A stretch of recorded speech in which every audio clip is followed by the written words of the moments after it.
¿Qué tiene que ver la biología con hablar con gente que piensa distinto? ¿Cómo ser más empáticos? ¿Cómo saber lo que no sabemos? ¿Cómo tender puentes entre cosas que parecen no tener nada que ver? Guadalupe Nogués viene rompiendo fronteras entre disciplinas que parecen totalmente separadas para construir un mundo en donde podamos entendernos mejor, resolver problemas gigantes y vivir un poco más en paz. Y hoy le vamos a preguntar de qué trabaja.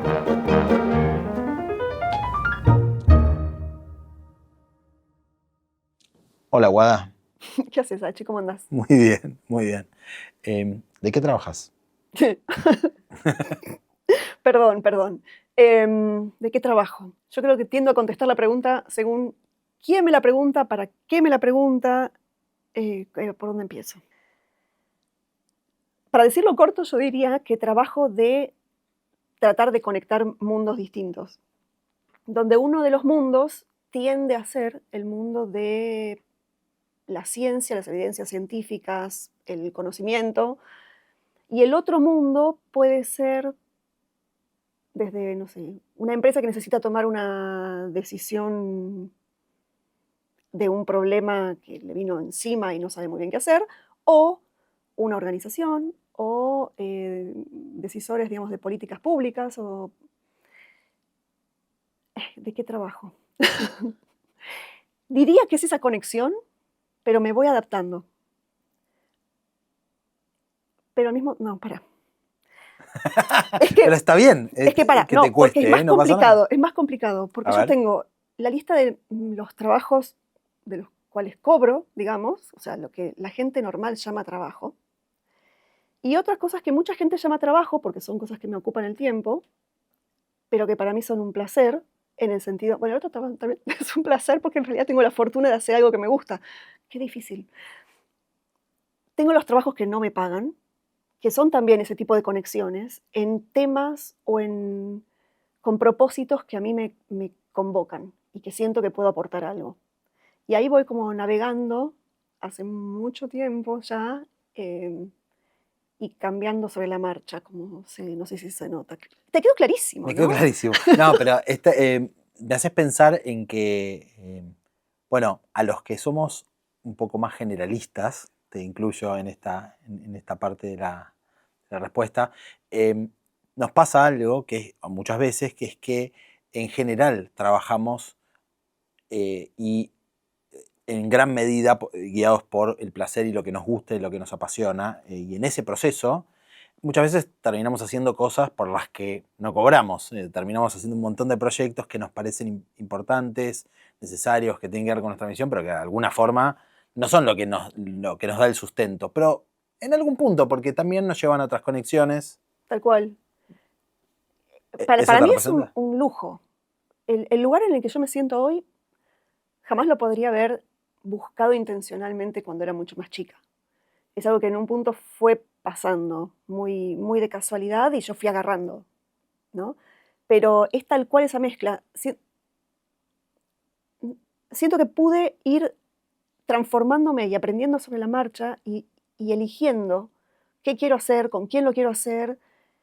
Y hay años en donde hago, no sé, por ahí escribir libros o dar charlas o dar clases o viajar mucho, a veces viajo poco, digamos, no tengo nunca una rutina, no hay 2 años iguales, digamos.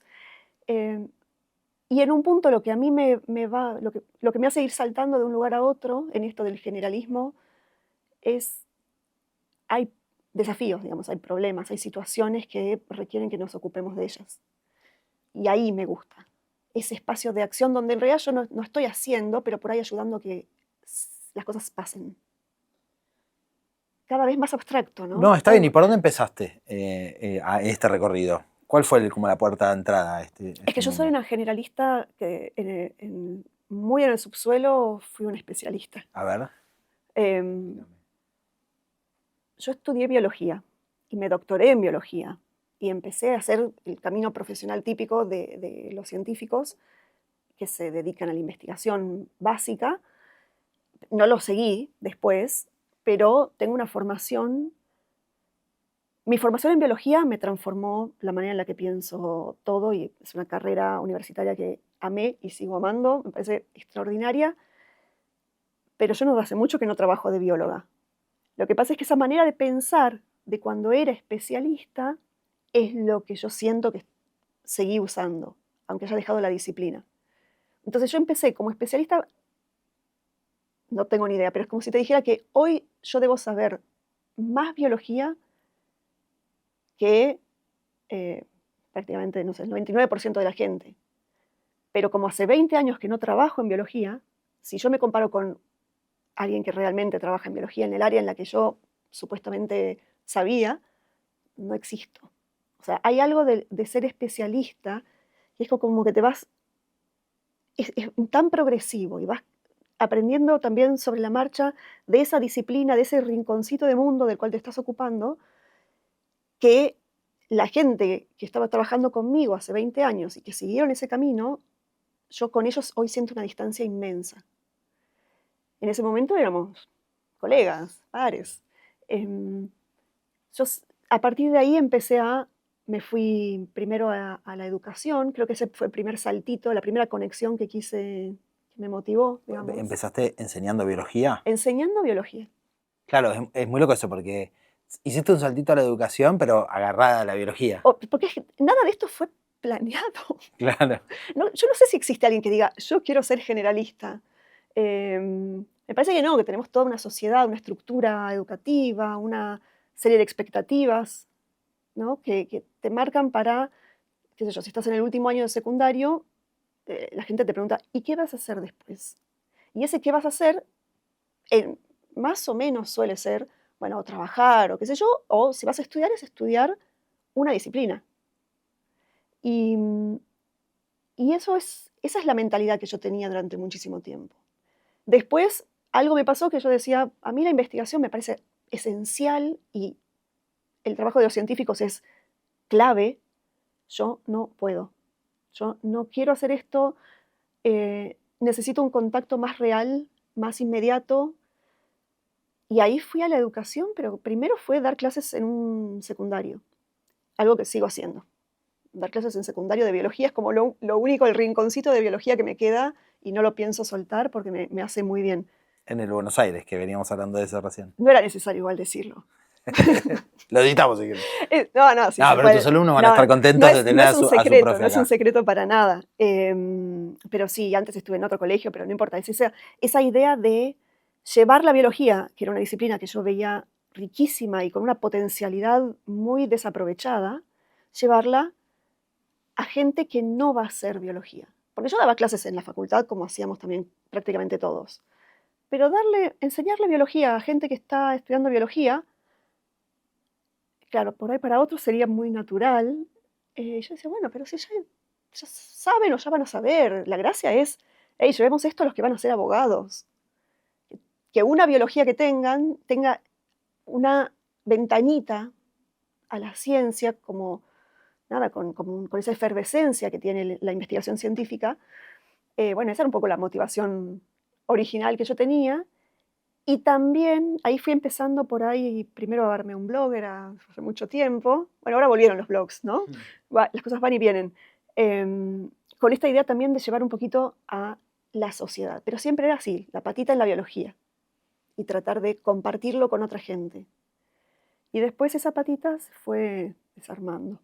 A ver, vos decís que de la biología te enamoró de alguna forma esa perspectiva de las cosas. Digamos, que eso es lo que después llevaste a otros lados, que es un poco lo que decías al principio. Totalmente. ¿Cómo definís esa perspectiva? Primero, es una perspectiva que yo no sé si es solo propia de la biología, creo que sí, me parece que también la tiene otras ciencias empíricas, como la física, la química, pero en particular de la biología, voy a intentar decirlo de una manera que no suene como que enloquecí, pero por ahí es inevitable. En biología vos estudiás muchos procesos. Las cosas vivas están vivas porque hacen determinadas cosas que otras cosas no pueden hacer. Una roca no puede reproducirse, un ser vivo sí, ¿no? Entonces es ese estudio de los procesos, de cómo ocurren las cosas para que de un organismo aparezcan dos, evolucione. O sea, ¿qué es lo que está pasando? Eso me parece fascinante, una locura. O sea, las cosas vivas somos un delirio de hermosura, de maravilla y de complejidad. Entonces, hay mucha visión de los procesos en la disciplina, hay mucha visión de complejidad, que es otro de los temas que a mí me fascinan y me parecen también súper relevantes, sobre todo en este contexto político, económico, global. Me estoy yendo de la biología para que vuelvo. No, pero está bien, porque estamos hablando de cómo la Es perspectiva que es la perspectiva, claro, te porque proporciona una lente para ver el mundo, es ¿no? que es una lente, tal cual, me gusta esa expresión. Hay algo cuando vos estudias los seres vivos, que básicamente es el objeto de estudio de la disciplina, tenés que entender todo el tiempo que es como que estás hablando de distintos niveles de complejidad, porque vos tenés una celulita, es la mínima unidad viva, hecha de cosas que no están vivas. Primero, Ya es un no delirio. existe. Ok. O sea, de sí que sabemos que ocurre, pero es un delirio. O sea, Casi que vos no. juntás moléculas que no están vivas, las juntás de una manera, con una estructura determinada, se relacionan esos componentes entre sí de cierta manera, y de pronto tenés una célula que está viva, es hermoso. Entonces, esa viva, Me genera un montón de imágenes sobre las ciencias sociales también. es que Que es lo mismo, juntás los cosas que no biólogos me van a tienen nada que matar, ver y y de aparece repente aparece un fenómeno un social fenómeno. Eh, exactamente, y bueno, poco a poco yo me fui migrando muy informalmente, y pido disculpas a la gente que sabe de ciencias sociales, pero yo fui migrando hacia ese lado, ¿no? Es que después una célula se junta con otras y así, qué sé yo, de pronto formamos una persona, ¿no? O una planta, no importa, otro ser vivo, hecho de partes que interactúan entre sí y que no somos, no somos una pila de células. Vos sos H, yo soy Guadalupe. Digamos, no, tenemos una identidad pluricelular hecha de partecitas, o sea, y eso es la complejidad. Es como que a medida que las estructuras se van volviendo, las unidades se relacionan entre sí de una manera más, em, digamos, de una manera que está como regulada, controlada, es dinámica también, no es fija, entonces ahí aparecen cosas que son más que la suma de las partes. Y esa visión de sistemas también me la llevé a las otras cosas que hago. Wow. Estaba pensando recién en esta idea de, bueno, con los mismos elementos se hizo una WADA y se hizo un H y somos distintos. Y eso me hizo pensar eh, nada, por un lado lo hermoso de esa metáfora y por otro lado la idea de que es más importante la conexión entre las cosas que las cosas en sí mismas. Como que, bueno, algo cambia en la conexión entre las cosas que me hacen a mí y las que te hacen a vos. En Es el que es mundo real se llama exactamente eso. experiencia por ahí, pero No, es que no sé si, bueno, sí, puede ser, pero eso que vos decís de las conexiones es lo que yo traté de decir que era mi trabajo al principio, que es conectar, tratar de conectar, ¿no? Obviamente, uno hace lo que puede, pero la idea de tengo este mundo, tengo este otro mundo, hay que conectarlos, articularlos y lograr que dialoguen, cuando además son culturas muy distintas, son perspectivas muy distintas, entonces este especialista que está acá tiene que ser recontra especialista en lo que está haciendo, tiene que saber muchísimo. Eh, y este de acá también. Y justamente el hecho de, o sea, esos silos, ¿no?, que se van armando, esas unidades como muy cerradas, son medio inevitables, porque cuanto más especialistas sos, más difícil es contar lo que haces, también, ellos también les cuesta explicar lo que hacen, o qué es lo que están investigando, o qué es lo que están tratando de abordar, ¿no?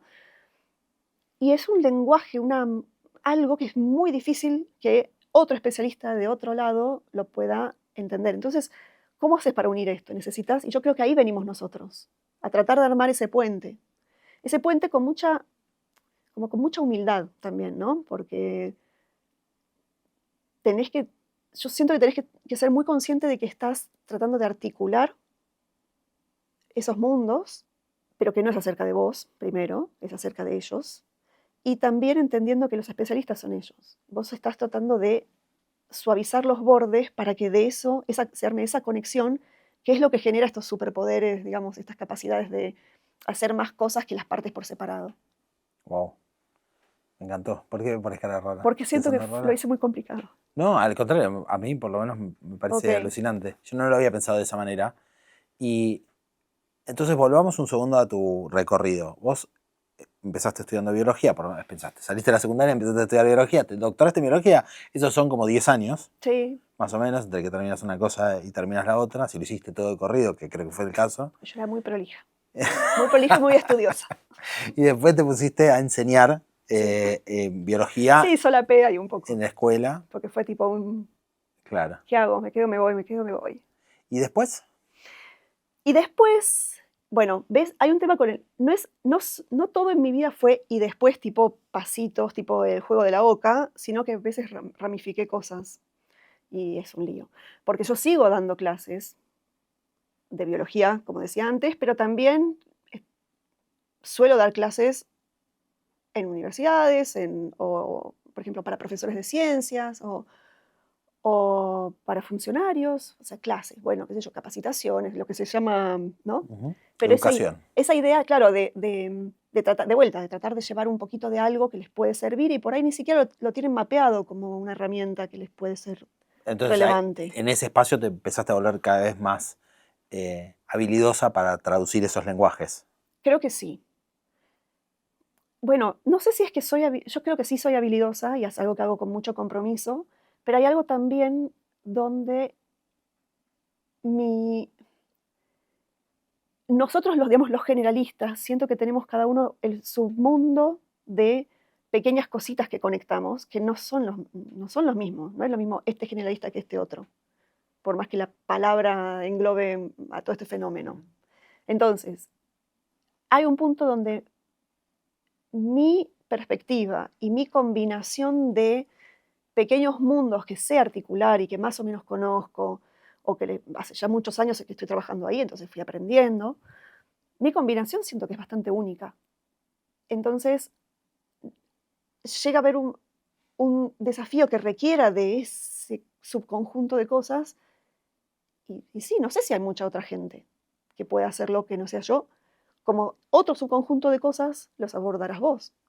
Eso Y te se vuelve entiende. bastante especialista. Y pero es que especialista pero es como en otro nivel, ¿no? Claro, En el nivel de las conexiones, no en el claro. nivel de la disciplina. Yo lo veo, por eso Yo que estoy haciendo lo dibujitos. pensaba recién, lo que decís me hacía pensar en que mi perspectiva de esta posición un poco más generalista es que a mí me sale bien interactuar con gente que hace cosas distintas para ayudarlos a producir algo, que no es el mismo approach que tenés vos, que en No, general los ayudás a que ellos produzcan algo conectando otras cosas.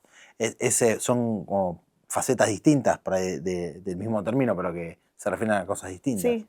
Y mientras enseñabas en escuelas secundarias y en otros espacios, etcétera, ¿qué otro salto hiciste así?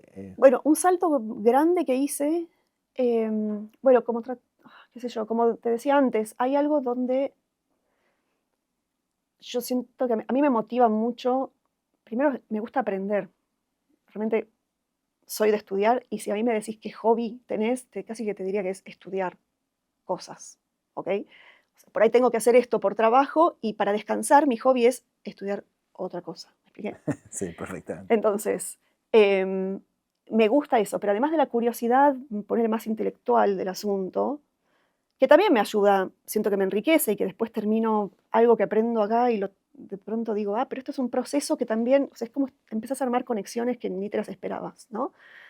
Pero algo que me motivó mucho, porque no es solamente el aprender, es como que el consumo para mí, sino qué puedo hacer yo hacia afuera.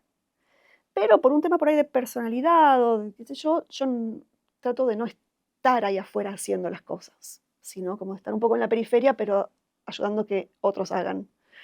Eh, y en ese sentido había algo que a mí me parecía, dos cosas grandes que me parecían súper relevantes y que no estaban ocurriendo, por lo menos desde la mirada que yo quería, que era uno llevar más la ciencia o cierta perspectiva de la ciencia a un público amplio, pero no desde el lado de la divulgación científica, que hay excelentes divulgadores científicos en este país. Lo hice un poco, pero siento que realmente no era ahí mi aporte diferencial. Pero llevarlo a otra gente que por ahí ni siquiera tiene a la ciencia cerca. Y ahí escribí mi primer libro, que venía un poco ya como probando a escribir en un blog que debían leer 200 personas con toda la furia, pero después escribí mi primer libro, que fue Pensar con otros, y era un libro muy interdisciplinario, muy anclado en la ciencia, pero tratando de llevarlo a la sociedad y a la política, pero también a la vida personal, ¿no? Como una mezcla medio extraña. De hecho, ese fue un libro que me costó mucho vender, digamos, a las editoriales. No lograba que les interesara, yo no sabía contarlo tampoco, imagínate, no sé contarlo las cosas ahora, menos sabía contarlas antes. Tampoco nadie me conocía, digamos, ¿no? Y yo estaba ahí tipo un año más o menos dando vueltas por editoriales, diciendo, es que esto está buenísimo, pero no logró Explicarte el valor de esto. explicarlo y bueno, no sé, no ocurrió y ese libro logró encontrar casita, digamos, una casita muy amorosa y muy desafiante a la vez en el equipo del Gato y la Caja, que en ese momento ya estaban muy instalados, pero debía hacer 5 años que existían como grupo, que hacían ya una cosa también, una mezcla de cosas, ¿no? Una mezcla de ciencia, comunicación y diseño. Fíjate cómo los que somos así medio nos vamos juntando entre nosotros, porque hablamos un lenguaje, eh, y ahí fue, y gracias gatos. Sí, fue probablemente también uno de los primeros libros que tuvieron mucha repercusión del Gato y la Caja. O sea, fue un Sí, momento sí. muy importante. O sea, Sí, para ellos también, ellos venían de un libro, no, un libro que creo que fue muchísimo más ellos, que fue un libro sobre drogas. sobre drogas, sí. Pero ellos también tenían una cosa todavía eran súper conocidos entre nosotros, la gente de En un ciencias, nicho. en un nicho. En el nicho de valorar la ciencia, Sí, valorar que es un la nicho mezcla entre bastante algo y algo. grande, Sí. pero mm, mi libro entró en una conversación pública en ese momento, más de la política, no partidaria, no necesariamente partidaria, pero sí de discusiones más macro, y algo pasó en el momento, y realmente no solamente, bueno, iba a decir, tuvo mucho éxito, pero bueno, estamos hablando, sí. Sí, no, o sea, Dentro de este tipo digo, de proyectos tuvo mucho, y se sigue vendiendo, y igual está subido gratis a la web, esas pero cosas hermosas. digo, por ahí, para el que no lo leyó o el que no tuvo contacto con el tema, es un libro fundacional, por lo menos en la discusión pública en Argentina, sobre cómo conversar con gente que piensa distinto. Sí. Eh, Claro, y ahí, esa idea, que es una idea que en el momento que salió, aparte era el comienzo de la era de las fake news. sí, y ¿sabes qué? Era un momento de la grieta argentina que creo que todos pensábamos que no podía empeorar. Qué chiquitos y jóvenes que éramos. Claro. Em, pero, pero no solo Argentina, porque ya empezaba, yo justamente Ujú. ahí ya hablo de lo que se estaba viendo, es del 18 el libro, de lo que estaba pasando también en otros países, porque no somos tan anómalos. O No. sea, hay una particularidad de este país siempre, pero eso es un fenómeno más generalizado que a mí me gustó analizar. También de vuelta, con mucho cuidado, ¿no? Traté. Pero fue fundacional en esa conversación porque lo que yo estaba tratando era no de hacer un puente entre los dos lados de la grieta, porque bueno, la grieta es la grieta, no importa, sí, pero sí por lo menos habilitar cierto espacio de conversación desde la diferencia y habilitar también algo muy básico que es, che, el otro, ese que vos considerás que es inmoral o un idiota o un mentiroso, qué sé yo, capaz que sencillamente es otra perspectiva que no te gusta, y está bien, está buenísimo que no te guste, pero es un humano, digamos. O sea, hay una cosa muy genuina de ese otro lado que la grieta tiende a estereotipar. Y a mí eso de los estereotipos me agarra y me- me frustra muchísimo y pues yo entiendo la discusión de las diferencias, y las diferencias existen y seguirán existiendo y son saludables en una democracia. Pero estereotipar y transformar a todos los otros, desde el desconocimiento, transformarlos como en una imagen plana, bidimensional, sin ningún tipo de humanidad, para mí es el principio de muchos otros problemas todavía más graves. Ese era mi activismo, ponele. Pero como justamente yo buscaba algo que era ese puente, en ese momento, yo me acuerdo mucho de una de las editoriales que me dijo, ¿sabes qué pasa? Que vos está bueno, ¿no? La típica que te dicen, eh, pero lo que vende es la grieta y además tiene que estar más claro porque el librero tiene que saber en qué mesa de libros lo pone al tuyo. Yo, o sea, ni siquiera entendía lo que me estaba, después lo entendí más, pero en ese momento, yo decía, pero, perdón, ¿no está bueno escribir y poner este tema sobre la mesa que todavía no lo está poniendo de manera sistematizada medio nadie? O por lo menos no lo ponían personas que no estuvieran en la política, porque aparte eso era lo que era raro en esa época. Me hiciste acordar de una pequeña anécdota de una amiga que tuvimos en común, que es Meli Furman, que falleció hace poco y todos la extrañamos muchísimo. Que una vez yo estaba en una librería, Meli, una doctora en educación, muy pionera, interesante. Los que no la conocieron, vayan a leerla porque es un placer escucharla.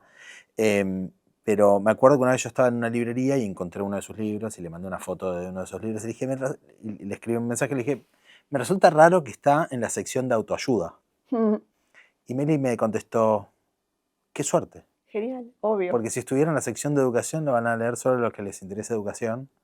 Y en la sección de autoayuda, que es más un cocoliche, va a llegar a gente que no está buscando eso. Exacto, pero esa visión que tenía Meli también, ¿no? Sí. Totalmente, totalmente.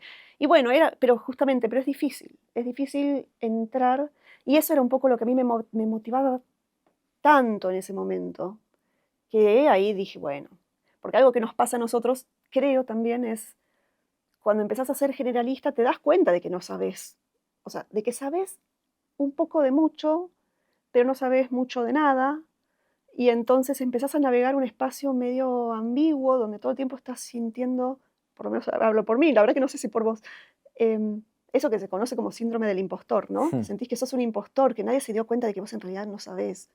Entre otras cosas porque te llaman para dar una charla sobre algo. ¿Te das cuenta? Y decís, ¿Yo? ¿Yo? Sí, otro que sabe más de esto. Tal cual. Y no, claro, sí, nos tenemos que hacer cargo. Em, y hay algo ahí de esa manera de ver las cosas, sabiendo un poco de mucho, que yo creo que suma un montón.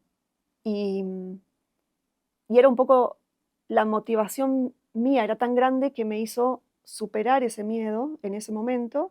Bueno, y después de ese libro, ahí ya más nos conocimos porque ahí fui a dar una charla en TEDx Río de la Plata sobre hablar con otros que piensan distinto, que es parte de lo mismo. O sea, yo, de vuelta, comunicación no sé, formalmente, ¿se entiende? Pido perdón a los comunicadores profesionales, pero hay algo del, si yo quiero articular disciplinas o quiero articular perspectivas a los dos lados de la grieta, o quiero humanizar al otro, siempre pensando en, por ahí en cosas muy grandes, tipo la democracia, la sociedad, qué sé yo, pero también pensando en las familias rotas por desavenencias ideológicas y qué sé yo, donde decís, no estaba bueno. O sea, ¿no? O sea, pensándolo en lo grande y en lo chico, si yo quiero hacer eso en un punto, una herramienta que falta más es la de poder hablar con el que piensa distinto. Y ahí fue mandarme a dar una charla TEDx. Que salió muy bien. Sí. Es una charla qué muy difícil. vista. Es una de las más vistas de TEDx Río de la Plata. Trato de no verla, pero no importa, pero sí, no, y agradezco mucho porque fue muy... dos cosas me pasaron con esa charla. Bueno, primero agradezco mucho también el proceso de cómo ustedes como equipo acompañan para pulir la idea y pensar. Eso ayuda un montón, creo, al orador, ¿sí? Pero pensando más en el producto final, a mí me pasaron dos cosas muy grandes cuando vi el impacto que tuvo, ¿no? Que obviamente no me lo esperaba.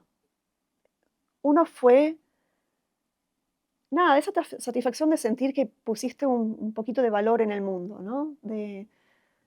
de mucha gente que después se acercaba a mí, o me mandaban mensajes, o me hablaban, nada, también gente desconocida, gente de otros países, cuando te dicen muy desde el corazón que eso los ayudó en algo. Sí, wow, o sea, está bueno, está bueno.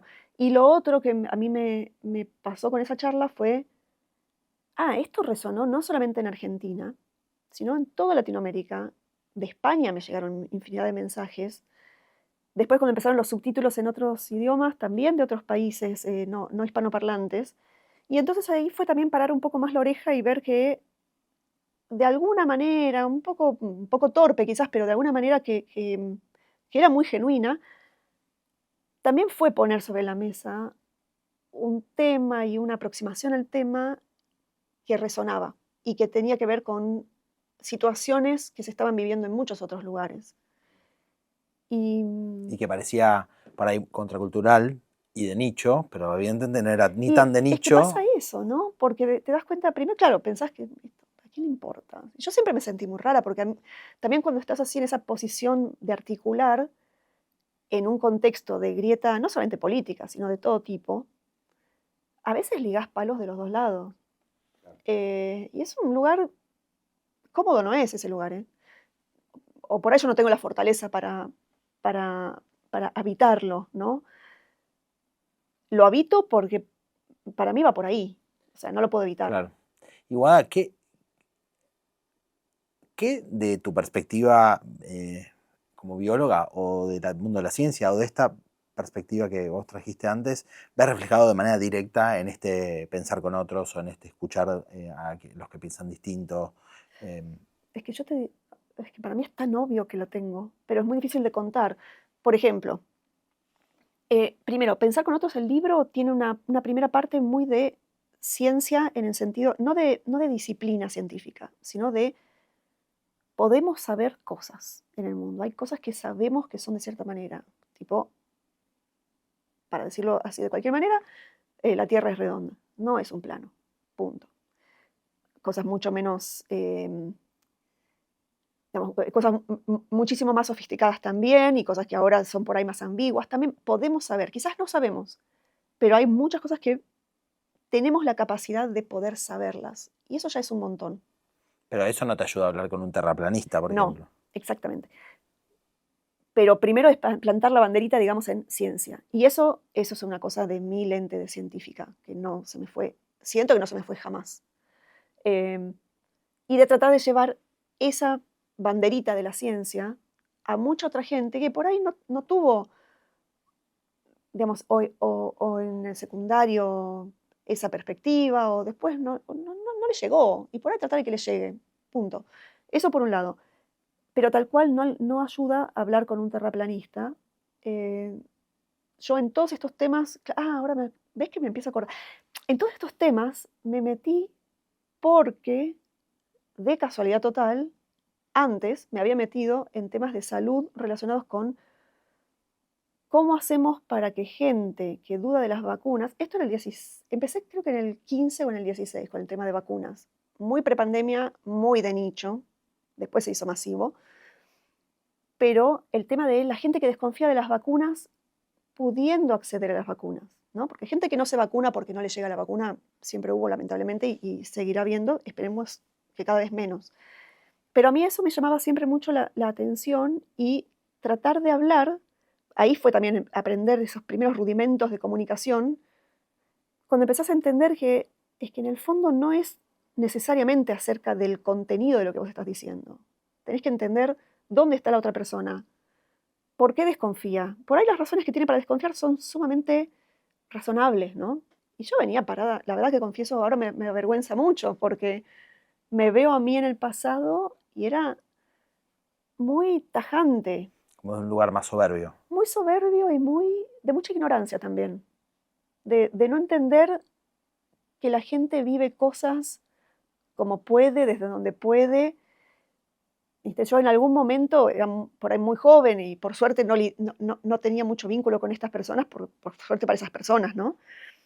Pero yo pensaba, uy, si alguien no vacuna a sus hijos porque tiene miedo de que la vacuna de sarampión le haga daño al hijo, medio que busca hacerle daño a su hijo.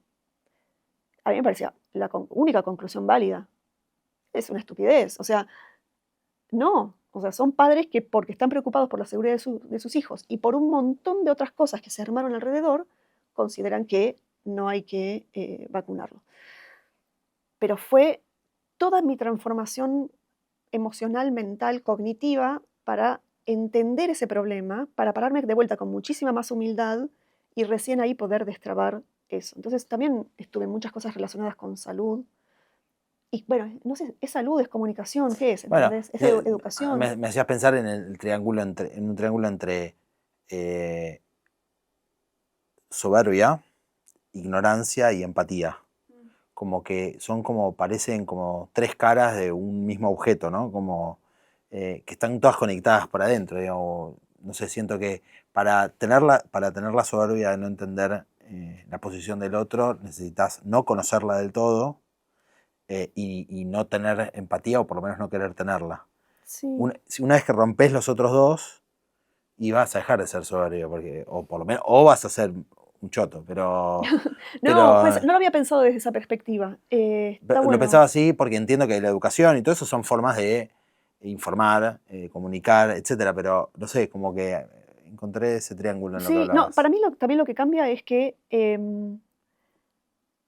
hay algo, yo siento, de mi principio mucho más científico y menos de conocer a las personas reales, ¿no? También parada no sé en qué lugar, bueno, no importa, cosas que uno hace, ¿no? También esa idea de yo te voy a decir, ¿no? Como de arriba abajo, ¿no? Yo sé y te voy a explicar. No, o sea, la docencia en un aula tampoco, obviamente, por supuesto que yo sé más y tengo que enseñarles a mis estudiantes, pero hay algo del acto transformador del aprendizaje y de esa enseñanza que no es unidireccional jamás. El conocimiento, esperemos, sí, va más que nada de mí a ellos, pero si yo no sé quiénes son ellos, si yo no conecto, si yo no escucho, si yo no entiendo, si no tengo empatía, no ocurre el aprendizaje. Entonces, fue nada, y todo eso es una especie de comunicación también. Que también es la conexión más que... Siempre es la conexión. Para mí es la única cosa, es la conexión. porque no es el conocimiento tuyo, no es el conocimiento de ellos, es lo que pasa en la transferencia. Sí. En la transferencia Sí. bidireccional, ¿no? Y además es dinámica, ¿no? O sea, como que tampoco es una cosa que la enlazaste y ya está. Porque estás todo el tiempo cuidándola. Y hay algo ahí también, por eso, cuando, viste la típica, cada vez que hay problemas con los docentes, hay un paro docente, algún tipo de conflicto, cada tanto se escucha, ahora por suerte un poco menos, se escucha algunas personas que dicen, bueno, está bien que hagan paro, total, yo puedo ir a la escuela y explico historia medieval porque yo sé historia medieval, ¿no? Y no, ser docente no es saber historia medieval, por supuesto que también tenés que saber lo que estás por enseñar, pero es tantas otras cosas que ni siquiera te das cuenta de que existen, y esa, bueno, a veces es la soberbia también de alguien que desconoce. Que no es mal, tampoco es, digamos, no es con No es mala intención, malintencionada. no es con mala intención. Yo también lo tomo con mucha... hay que escuchar todas esas posturas. No hay mala intención, pero hay una ignorancia de la situación que, ¿viste? Si no sabes, hay que aprender. Se viene un mundo en donde cada vez la tecnología, inteligencia artificial, están volviendo a los especialistas más commodity, ¿no? Algo más reemplazable, porque en la medida en la que tengas más profundidad sobre algo, o sea, hoy la verdad la inteligencia artificial van en la dirección de poder tomar parte de esa tarea, ¿no? ¿Qué habilidades pensás que van a ser importantes para este mundo que se aproxima? Primero, vos ahí das por sentado algo que yo todavía no estoy ahí muy... por un lado puede ser que, yo igual no conozco de IA, de eso sí no solamente no soy experta, no es un mundo que ni siquiera haya empezado a explorar, ¿no? Más que como consumidora de ChatGPT y listo, ¿no? Digamos, pero no. Qué útil que es. Sí, a mí me gusta. Me gusta y aprendí a domarlo bastante. No, pero hay algo ahí, yo no tengo muy claro, estoy leyendo a mucha gente que viene viendo eso también más en la transformación social o en el mundo del trabajo. Em, hay mucha gente muy seria que está pensando este problema desde distintos lados. Y yo estoy como sentadita viendo a ver qué están diciendo.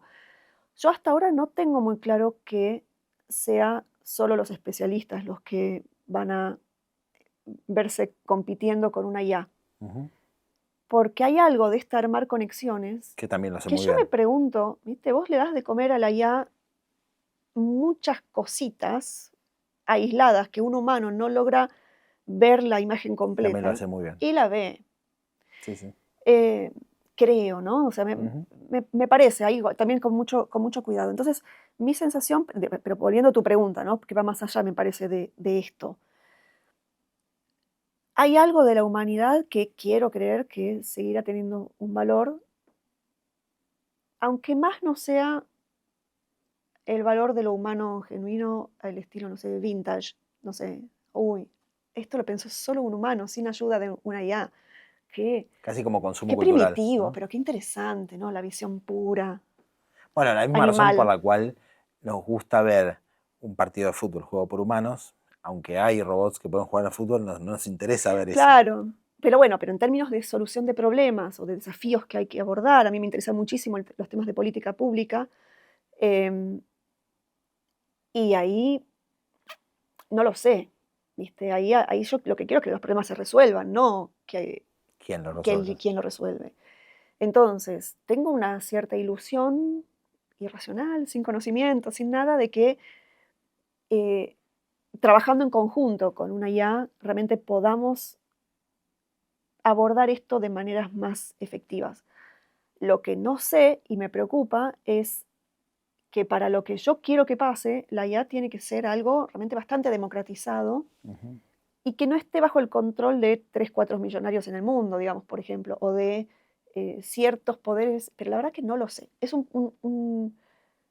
problema que me excede muchísimo, que en la pequeña escala de las cosas a las que de las que yo suelo ocuparme, todavía está lejos, pero siento que se nos viene el tsunami Ujú. y no sé cuán listos vamos a estar. Pero creo que sí va a hacer falta, o sea, me parece que una IA bien usada puede ayudarnos un montón, pero cosas humanas, la conexión humana, genuina, pasa que, bueno, yo creo que eso va a seguir estando. La comunicación entre humanos va a seguir estando. Una cosa que decías recién es eh, que para abordar problemas complejos, con muchas variables, la IA puede ayudar. Y lo que me hacías pensar es, claro, pero si después lo que hace esa IA es empaquetarlo de una manera simple para que lo entiendas, la relación entre la IA, esa inteligencia artificial y los humanos eh, va a ser seguramente una que no nos guste. Sí, y ahí, viste, también hay otras discusiones ahora, pues, de vuelta, esto yo no lo sé, pero me parece interesante pensarlo, ¿no?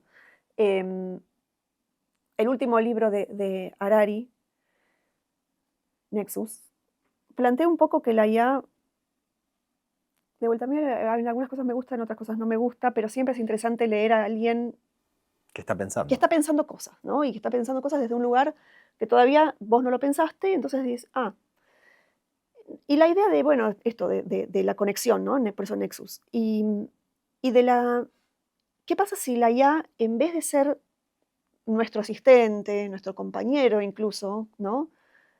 Es un agente que, no que controle el mundo, no sé, tipo Terminator, pero digamos, em, que tome decisiones o que nosotros estemos como subyugados a su poder o sin capacidad de juzgarlo, de controlarlo, de sacarlo cuando queremos.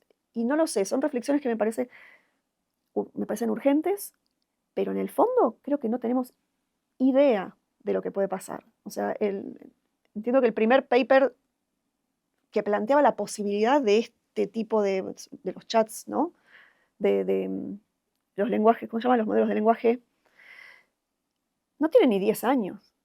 El primer paper de investigación de ahí se hizo. Me acuerdo, yo usé ChatGPT, no era de los que tenían acceso antes de que saliera. Lo usaste después de noviembre Lo usé creo que 2 días después, del ya lo estaba 21, usando. ¿cuánto fue? 22, creo que 22. fue. Sí. Dije, ¡ah!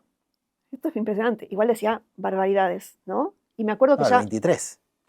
Hace menos fue. No, Sí, el 23. no, ¿Noviembre 23? 22. ¿No? ¿22? Porque en mi ciclo Ah, 22, ya me lectivo del olvidé. Ya, 23, claro.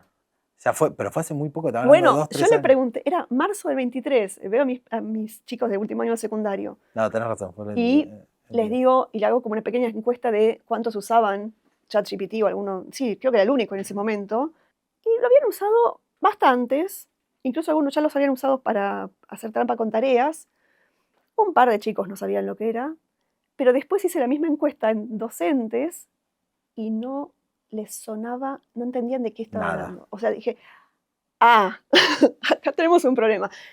Ya en el 24, que dice lo mismo, ya los docentes sabían lo que era, pero todavía estaban, ojo, ahí no me estoy, ves que no me estoy incluyendo en ese grupo, todavía estaban en la actitud, hay que prohibir que lo usen porque, ¿no? Hacer trampa en las tareas y qué sé yo, y que igual yo me doy cuenta. El igual yo me doy cuenta fue, No, y aparte, igual yo querido. me cuenta, escondía que hago la misma pregunta que hacía antes de No, que ahora todo, bueno. todo, ¿viste? Yo me hiciste acordar que a principio de 2023 yo tuve la oportunidad de estar en Estados Unidos en febrero, visitando escuelas y universidades. ¿Y? En ese momento lo que había pasado era, había salido en noviembre ChatGPT, la habían empezado a usar, después había habido vacaciones en Claro, Estados Unidos y habían vuelto a clases. Y acá todavía no había clases, porque acá claro. las clases empezaron después de marzo. Y caí en el momento en donde estaba explotando por los aires la situación. Y fue muy interesante. Una cosa que me dejó muy marcada fue que algunas universidades acababan de prohibir el uso del chat Claro. GPT en las universidades y en los medios estaban destrozando a los decanos que habían frenado eso. Y yo me acuerdo, me junté con uno y me dijo, mirá, yo no lo prohibí, pero pedí una pausa de una semana. Necesito una pausa porque quiero entenderlo, Necesito pensar. necesito pensar. Claro. Y salieron a matarme en los medios y ahora lo tengo que liberar y yo no sé ni qué consecuencias tiene esto para lo que vamos a hacer. Y me dio como la sensación de que la conversación estaba obturada, que estaba medida en términos de lo prohibís o lo permitís, cuando debiera estar más Cero productivo eso. mediada No, sobre qué hacemos. tal cual. Bueno, pero hay algo en la velocidad, ¿viste? Porque también, eso sí, que no, somos humanos y por bien organizados que estemos, nos cuestan esas adaptaciones y nuestros sistemas son lentos para reaccionar. Un individuo puede reaccionar rápido, pero un sistema educativo, un sistema político, un sistema social, digamos, va a reaccionar lento. Y, y hubo algo ahí en esa velocidad, que eso es lo que a mí me doy cuenta de que yo no puedo, yo no sé como para analizar esto de una manera que sume, pero estoy todo el tiempo como consumiendo ideas de otros, viendo un poco para dónde va. La velocidad es tan grande, pero hay un punto ahí donde yo, claro, intuitivamente soy más del lado integrémonos, veamos, pero sin dejar de estar atentos, ¿no? Un centrismo Claro. prolijo y atento. Ni sí ni no, sobre todo porque no tenés manera de reforzar esa decisión. Tratar de no responder rápido. No podés, claro, pero justamente el tratar de no responder rápido, el tomarte un tiempo de la reflexión y de hablar con gente que sabe más y de justamente conectar y todo eso, siento que va por ahí. Pero esto de la IA tiene para mí que ver con estas otras cosas que te decía antes de la complejidad, que es como que te trastocó todo. Ahora nosotros tenemos sistemas educativos ligados al tema de la IA totalmente. La política pública también está empezando a ver qué hace con la IA. En salud, hay, por ejemplo, ahora están ensayando maneras de hacer diagnóstico de imágenes con IA, a ver si la entrenan o logra producir diagnósticos más acertados que médicos de mucha experiencia. Bueno, eso se está haciendo acá en Argentina. Claro, y eso se está haciendo, está buenísimo, es súper interesante. Digo política pública, educación y salud, que son las áreas en las que yo en general me muevo más. Pero están todas las áreas interrelacionadas. Y hay algo ahí de la complejidad. Bueno, mi segundo libro, que se llama Entender un elefante, era un poco para hablar esto de sistemas que son dinámicos y que se están tocando distintas cosas entre sí y que justamente no podemos verlos con una narrativa lineal, ¿no? Eso fue un libro post-pandémico. Yo venía como, tipo, la pandemia, me acabo de acordar, o sea, cuando, no solamente en Argentina, pero en todos los países, se planteaba como, elijamos o salud o economía, ¿no? Era un poco uno de los eslogans. Y ¿no parece como si ya no hubiera pasado nada? Sí. Es tremendo, es un horror. Es lo mismo que pasó en otras tragedias humanas del pasado, ¿no? Que de pronto... uf. Pero bueno, en ese momento yo decía, ¿cómo salud o economía? ¿Cómo o? Si vos cuidás la salud, es un problema complejo. Vas a matar la economía, pero la economía te va a redundar en peor salud. Y lo mismo al revés. Es un problema difícil de abordar. Es que es complejo, claro, no es complicado. Complicado es un problema difícil que requiere mucha expertise o muchos recursos y que es lineal. Un problema complejo es una especie de red interconectada de cosas que se están afectando mutuamente y que son dinámicas. Entonces, por eso las cosas y los problemas sociales son inherentemente complejos, porque vos tenés tenés un problemita que querés arreglar, en algún tema de pobreza en una localidad o qué sé yo, haces una intervención para tratar de acomodar eso, pero te produce externalidades que te afectan otras cosas y de pronto estás todo el tiempo... Analizarlo con el diario del lunes es útil para pensar en el futuro, pero es muy poco útil para entender lo que nos pasó en ese momento, ¿no? Sí, pero como va a volver a pasar, ¿no estaría bueno pensarlo?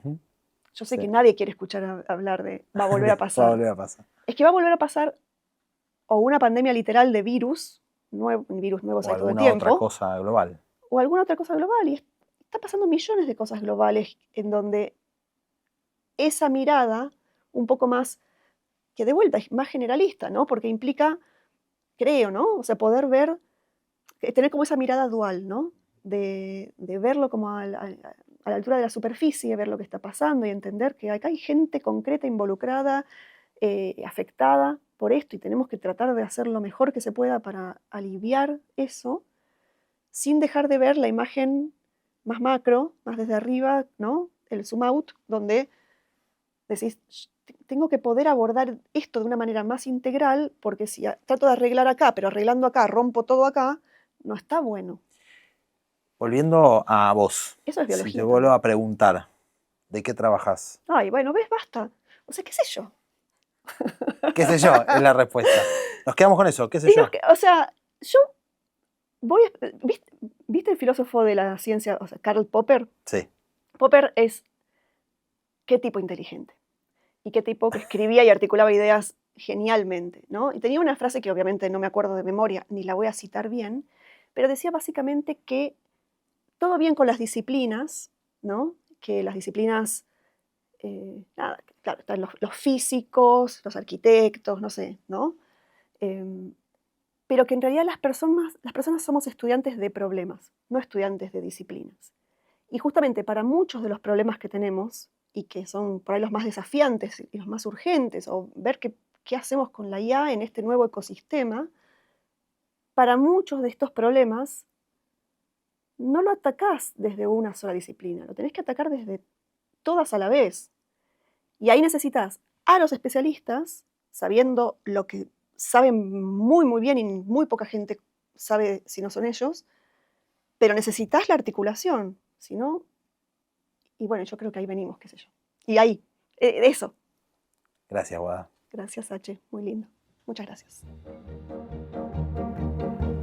Les quiero contar algunas cosas en las que me quedé pensando después de la charla con Guadalupe Nogués. La primera es recomendarles que vean su charla en TEDx Río de la Plata, que se llama Cómo hablar con otros que piensan distinto. La segunda es que ella habló sobre cómo la biología le dio una perspectiva para pensar en otros problemas. Y la charla de Melina Furman, que también la mencionamos, Preguntas para pensar, hace justamente eso, para pensar en cómo enseñar ciencias. Y también sobre cómo usar la perspectiva científica para pensar otros problemas. Christian Karman dio una charla que se llama Los griegos no sabían dibujar, y se las recomiendo. También habló sobre empatía y sobre cómo la empatía juega un rol en lo que hacemos y en cómo pensamos lo que pensamos. Y Alejandro Nieponice, un médico que dio una charla que se llama Cómo la inteligencia artificial va a crear una medicina más empática, habla justamente sobre esto, sobre cómo los cambios que está viendo nos permiten ponernos a nosotros en un lugar de mayor contacto y conexión con las personas con las que estamos trabajando. Y también Wada contó sobre una frase de Karl Popper sobre que los humanos pensamos en forma de problemas. Y sobre eso hay una charla muy linda de Pepe Menéndez en la que cuenta Pepe sobre cambios que hicieron en la escuela en la que Pepe trabajaba que les permitió enseñar de una manera distinta y tiene mucho que ver sobre poner problemas en el centro de los procesos de aprendizaje. Bueno, espero que hayan disfrutado esta conversación y nos vemos en la próxima.